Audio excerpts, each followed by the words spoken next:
एक तांत्रिक समाधि में लीन है।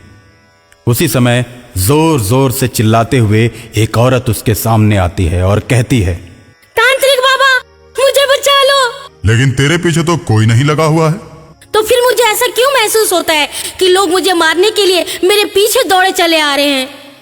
पिछले जन्म में तूने बहुत से लोगों को मार दिया था, जिसके कारण वो आत्माएं इस जन्म में भी तेरा पीछा कर रही हैं। बाबा, इनसे बचने का कोई तो उपाय होगा। इस दुनिया में कोई भी समस्या ऐसी नहीं है जिसका समाधान न हो। उसी तरह इस समस्या का भी समाधान है। बाबा, मैं बहुत परेशान हूँ, मेरी समस्या का समाधान बताइए। इसके लिए तुमको सबसे पहले डायन बनना होगा।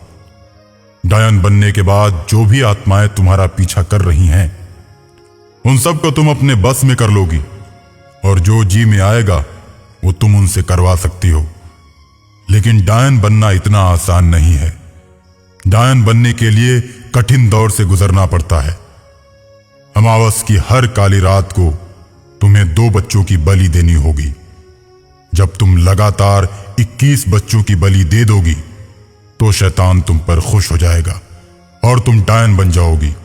तुम्हारे अंदर 100 शैतानों की ताकत आ जाएगी। मैं डायन बनने के लिए अब कोई भी काम करने को तैयार हूँ। ठीक है, अमावस की रात को बच्चों को लेकर तुम मेरे पास आना। ओम फट स्वाहा, ऐसा कहकर बाबा हवन में घी डालता है। अब तुम यहां से जाओ, अति शीघ्र चली जाओ। औरत वहां से चली जाती है। कुछ ही दूर जाती है, तब तक आत्माओं की आवाज उसे फिर सुनाई देने लगती है। वो परेशान होकर अपने घर में जाकर सो जाती है, लेकिन उसे वहां भी नींद नहीं आती। बार बार अज्ञात आत्माएं उसे परेशान करती हैं। वो मरना चाहती है तो वो आत्माएं उसे मरने भी नहीं देती। आखिर ये फुलमतिया को हो क्या गया है? हमेशा अनाप शनाप बकती रहती है, अजब गजब हरकतें करती रहती है। लगता है इस पर भूत प्रेतों का साया है। अब वो औरत सोचती है कि अगर मुझे इन आत्माओं से मुक्ति पानी है तो मुझे बाबा के बताए हुए काम करने ही होंगे।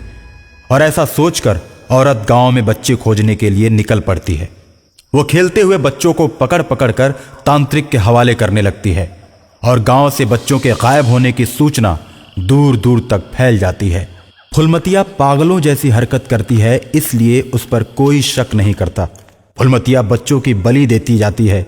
उसके पीछे लगी हुई आत्मा और भी कष्ट देना शुरू कर देती है। फुलमतिया को ऐसा महसूस होता है जैसे उसके बदन पर कोई जोर जोर से मार रहा है।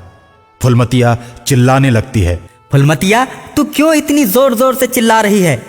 रात को सबकी नींद खराब हो जाती है, कोई भी सो नहीं पाता। अगर तुमको चिल्लाना ही है तो गांव से बाहर जाकर ऐसी हरकतें करो ताकि किसी की भी नींद खराब ना हो। सुबह सबको काम पर जाना होता है। रात में अगर नहीं सोएंगे तो सुबह हम लोग काम नहीं कर पाएंगे। तुम तो परेशान हो ही, गांव वालों को भी परेशान करती हो। अगर तुमने कल से गांव में चिल्लाना बंद नहीं किया तो हम लोग तुम्हें हमेशा के लिए गांव से बाहर निकाल देंगे। मुझे तुम लोग गांव से क्या निकालोगे? मैं खुद ही चली जाती हूँ। लेकिन आज तो मेरे जाने के बाद आज तो बच्चे गायब हो रहे हैं, लेकिन कल तुम भी गायब हो जाओगे। शैतान किसी को भी नहीं छोड़ेगा। जैसे मुझे पागल बना दिया वैसे ही तुम लोगों को भी पागल बना देगा। अरे कौन सा शैतान? कैसा शैतान? तू इस शैतान के बारे में क्या जानती है? अगर गांव में शैतान नहीं आता है तो फिर बताओ बच्चों को कौन ले जाता है? मैं कमजोर हूँ, इसलिए तुम लोगों को सिर्फ मैं ही दिखाई देती हूँ। तो फिर ठीक है, मैं कल से फिर गांव में नहीं आऊंगी। ऐसा कहकर फुलमतिया गांव से चली जाती है। गांव वाले अमन चैन से सोने लगते हैं। डायन की सिद्धि के लिए तांत्रिक बाबा के बताए गए पहाड़ों के बीच सुनसान जगह पर जाती है और आत्माओं का आह्वान करने लगती है। तांत्रिक बाबा के बताए हुए मंत्र का जाप करने लगती है। उसकी साधना रंग लाती है और धीरे धीरे एक एक करके उसके सामने शैतान प्रकट होने लगते हैं। तांत्रिक बाबा के मंत्र से वो सभी शैतानों को अपने बस में कर लेती है, क्योंकि वो अब तक 20 बच्चों की बलि चढ़ा चुकी थी। सबसे बड़े शैतान को खुश करने के लिए उसे अब 21वें बच्चे की तलाश थी। 21वें बच्चे की बलि देते ही वो सिद्ध डायन बन जाती। अब फुलमतिया ने गांव में जाना छोड़ दिया था, इसलिए उसका बच्चे हासिल करना मुश्किल हो गया था। एक दिन दैवी शक्तियों से भरा हुआ एक बच्चा उसके सिद्धि स्थल की तरफ अपने आप चला आता है। उसके पूजा के सामान के साथ खेलने लगता है। पूजा के सामान को जैसे ही वो इधर उधर बिखेरता है, फुलमतिया चली आती है और कहती है, तुम तो बहुत ही प्यारे बच्चे हो, लेकिन नटखट भी हो। तुमने मेरे पूजा के सामान को खेल खेल में ही नष्ट कर दिया।